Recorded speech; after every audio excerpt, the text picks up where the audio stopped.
Welcome students. आज हम नकल जॉइंट की डिज़ाइन के बारे में बात करेंगे।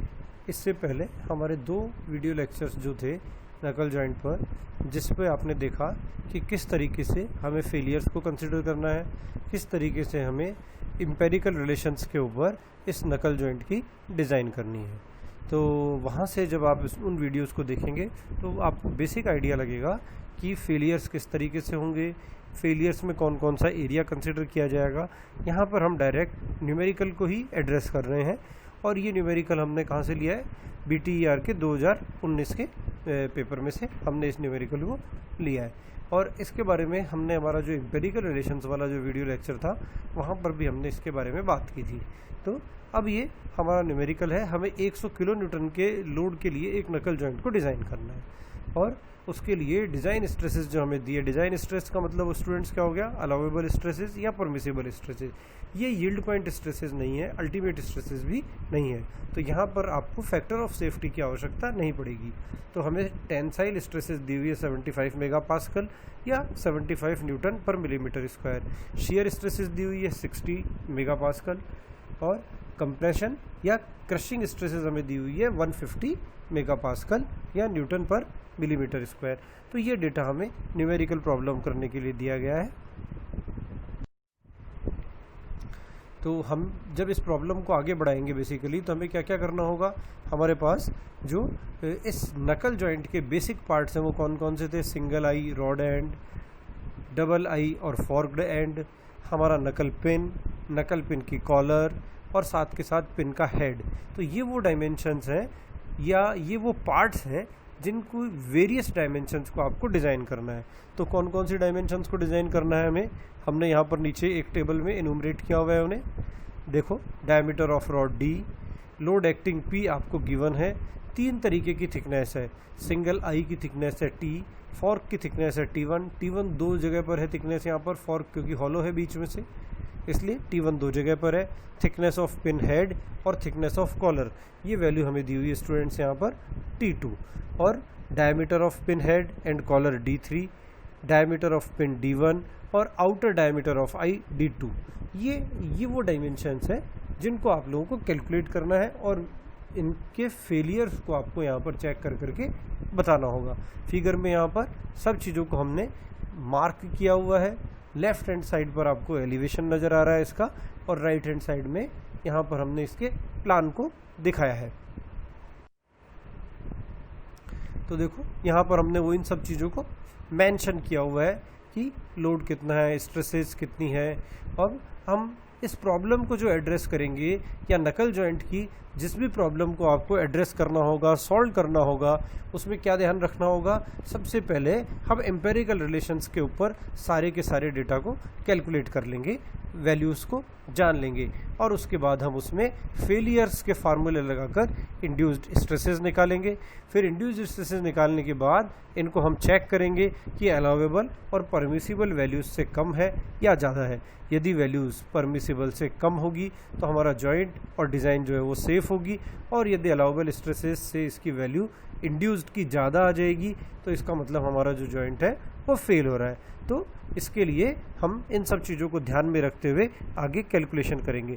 लेकिन इन सबसे पहले हमारा जो सॉलिड रॉड है उसका हमें डायमीटर कैलकुलेट करना होगा। वो कहाँ से आएगा, फेलियर कंसिडरेशन से आएगा। कौन सा, सबसे पहला फेलियर, यदि स्टूडेंट्स आपको वीडियो लेक्चर्स में से ध्यान हो पहले, तो हमने किया था टेंसाइल फेलियर ऑफ रॉड। तो देखो स्टूडेंट्स, हमने यहाँ पर लिखा है failure of solid rod in tension. इसमें यहाँ पर हमने डायमीटर ऑफ रॉड को D मान रखा है। एरिया रेजिस्टिंग टीयरिंग, पिछला वाला वीडियो यदि आपको ध्यान हो तो वहाँ पर मैंने आपको बताया था कि जब हम टेंसाइल फेलियर कंसिडर करते हैं तो हमें रॉड को साइड व्यू में से उसके फेलियर के एरिया को हमें देखना होता है। तो वो एरिया अगर हम देखेंगे तो हमारा क्रॉस सेक्शन एरिया आ जाएगा π/4 D स्क्वायर। तो load P = π/4 D square multiplied by sigma T। Load दिया हुआ है हमें 150 किलो न्यूटन और सिग्मा T है हमारे पास 75। तो हमने यहाँ से D की वैल्यू को कैलकुलेट किया है फार्मूले के बेसिस पर, फेलियर्स के बेसिस पर। तो हमारे D की जो वैल्यू आई है वो आई है 50.4 mm, जिसकी हमने राउंडिंग आगे बढ़ाकर करनी थी तो हमें 51 करना था, लेकिन हम क्योंकि डायमीटर की राउंडिंग कर रहे हैं तो हमने उसको इवन में राउंडिंग कर दी, हमने उसको 52 mm मान लिया है। तो हमारा जो डी इनिशियल या रॉड का जो डायमीटर है वो कैलकुलेट हो गया स्टूडेंट्स यहाँ पर 52 mm। अब इस 52 mm के बेसिस के ऊपर मैं सारी की सारी डायमेंशंस को एम्पेरिकल रिलेशन से एज्यूम कर लूँगा और पहले ही मेंशन कर लूँगा, बाद में उनके फेलियर्स को चेक किया जाएगा।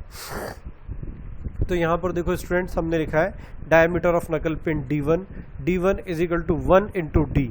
तो 1 इंटू डी कितना हो गया स्टूडेंट्स, डी कितना था 52, तो D1 भी 52 ही हो जाएगा। आउटर डायमीटर ऑफ आई ये था D2, इसकी वैल्यू होती है 2 टाइम्स ऑफ डी, तो ये हो जाएगा 52 into 2 104 mm। Diameter of knuckle pin head and collar D3, ये हमने पिछले वीडियो लेक्चर में बताया था। याद रखने का इसका क्या तरीका है, जैसे D1 को 1D लिखा, D2 को 2D लिखा और D3 को हम लिख देते हैं स्टूडेंट्स 3D, लेकिन फिगर से अगर हम देखें तो D3 की वैल्यू D2 से कम है, तो इसको याद रखने के तरीके से हमने 3/2 कर दिया है। तो बेसिकली याद रखने का जो स्टैंडर्ड वैल्यू आपके लिए होगी वो होगी 1.5D। तो याद तो हमें 1.5D ही रखना है। अगर याद करने का कोई इजी तरीका अगर देखना हो तो इस तरीके से हम कर सकते हैं कि 3/2D। तो ये 3/2D को जब मैं सब्सटीट्यूट करूंगा तो ये वैल्यू आ जाएगी मेरे 78 mm। अब थिकनेस ऑफ सिंगल आई और रॉड एंड T, ये इसकी वैल्यू होती है 1.25D, तो ये आ जाएगी 39 को अगर मैं 52 को अगर मैं इस 1.25 से मल्टीप्लाई करूंगा तो 65 mm आ जाएगा। और T1 जो थिकनेस ऑफ फॉर्क है उसकी वैल्यू आ जाएगी 0.75D, तो ये 39 mm आ जाएगी। और थिकनेस ऑफ पिन हेड अगर मैं कहूँ या कॉलर का अगर मैं कहूँ T2 ये 0.5D है, तो ये मेरे स्टूडेंट्स आ जाएगा 26 mm। अब आप देखो यहाँ पर हमने ये सारी के सारी वैल्यूज़ को कैलकुलेट कर लिया है और अब हमें इसको हर पार्ट को फेलियर में कंसिडर करते हुए इसको इंड्यूस्ड स्ट्रेसेस को कैलकुलेट करना है और उसको अलाउेबल स्ट्रेसेस से हमें कंपेयर करके बताना है। तो अब देखो हमारा सबसे पहला फेलियर तो टेंसाइल फेलियर ऑफ रॉड था। दूसरा फेलियर जो हमारा बनता है वो है failure of knuckle pin in shear.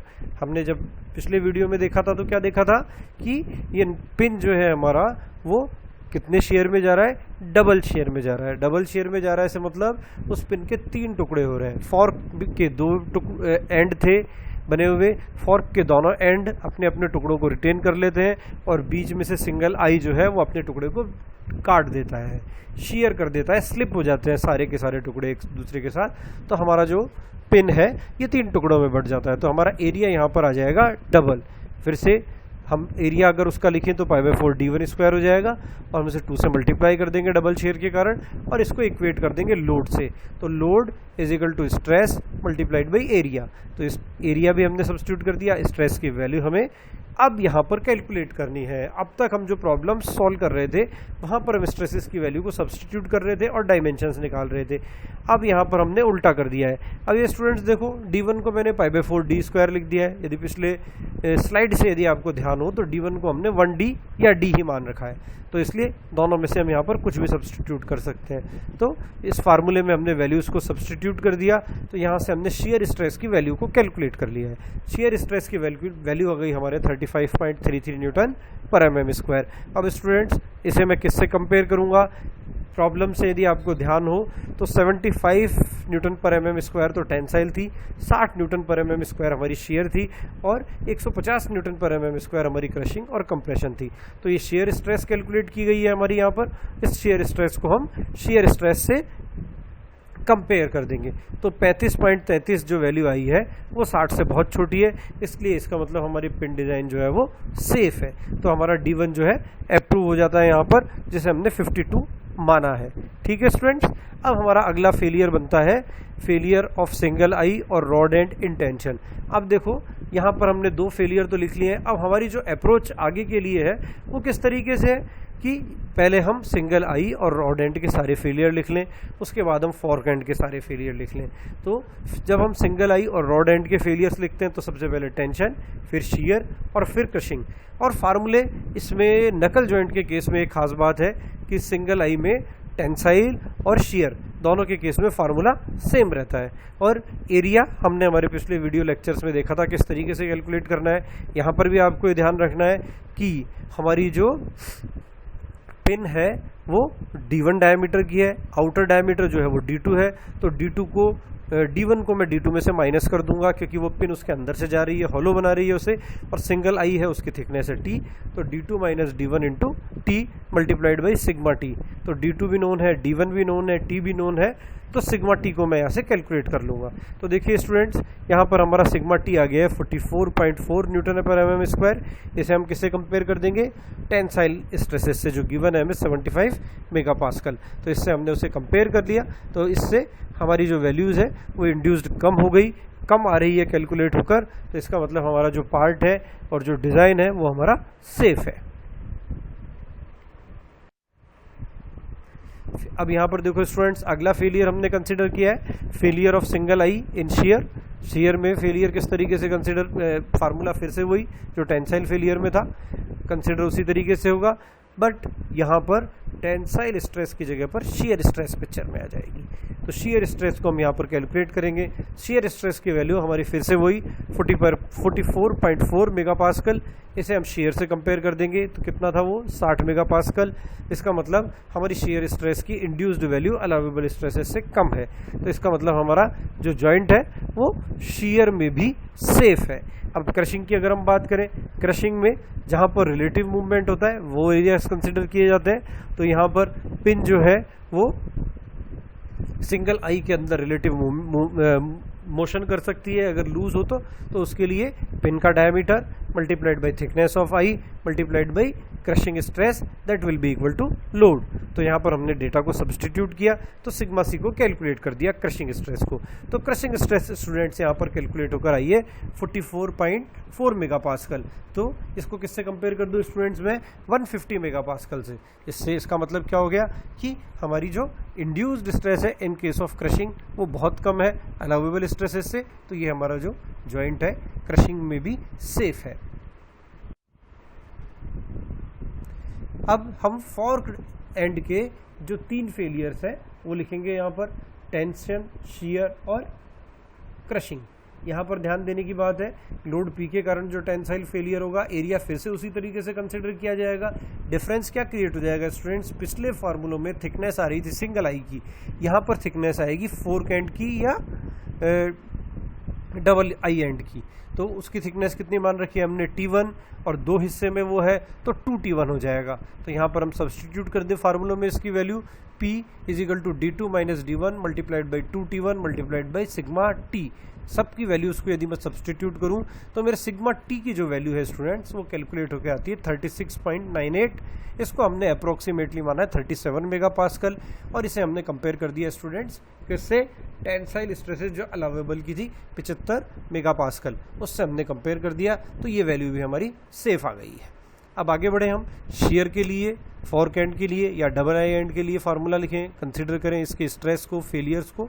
तो यहाँ पर भी हमारे फार्मूला फिर से वही, P is equal to D2 minus D1 into 2T1 into stress, shear stress. तो वैल्यू को यदि मैं सब्सटीट्यूट करूँ, सारी वैल्यूज़ को कैलकुलेट करूँ, तो जो वैल्यू ऊपर आई है सेम वो की वैल्यू रिपीट होकर नीचे आ रही है 37 मेगा पास्कल। इसे किससे कंपेयर कर दूंगा स्टूडेंट्स में? 60 मेगा पास्कल से। इसका मतलब ये भी वैल्यू हमारी सेफ है और हमारा जॉइंट जो है वो सेफ है। यहाँ पर फॉर्क एंड को, तो आखिरी फेलियर जो हमारा है failure of fork and in crushing. Formula वही जिस तरीके से सिंगल आई के लिए क्रशिंग में फार्मूला था, वहाँ पर थिकनेस किसकी आ रही थी? सिंगल आई एंड की। यहाँ पर थिकनेस आ रही है डबल आई एंड की। तो फार्मूला बन गया हमारा P is equal to D1 into 2T1 into sigma C। Values को मैं सब्सटीट्यूट करूँगा और यहाँ पर से सिग्मा C क्रशिंग स्ट्रेस जब हम कैलकुलेट करेंगे स्टूडेंट्स, तो वो वैल्यू आ जाएगी हमारी 37 मेगा पास्कल। किससे कंपेयर कर दूँ? 150 मेगा पास्कल से। तो इसका मतलब हमारी वैल्यू जो इंड्यूस्ड है वो बहुत कम है। तो ये जॉइंट हमारा क्रशिंग में भी सेफ हो जाएगा। तो इस तरीके से हमने एक एक डायमेंशंस को कैलकुलेट किया एम्पेरिकल रिलेशन से, और सारी की सारी वैल्यूज़ को हमने इंड्यूस्ड स्ट्रेसेस के रूप में ट्रांसफ़र किया और उसे कंपेयर किया गिवन स्ट्रेसेस से या सेफ स्ट्रेसेस से, और वो सब सेफ आ गई। तो हमारा जो जॉइंट है वो सेफ है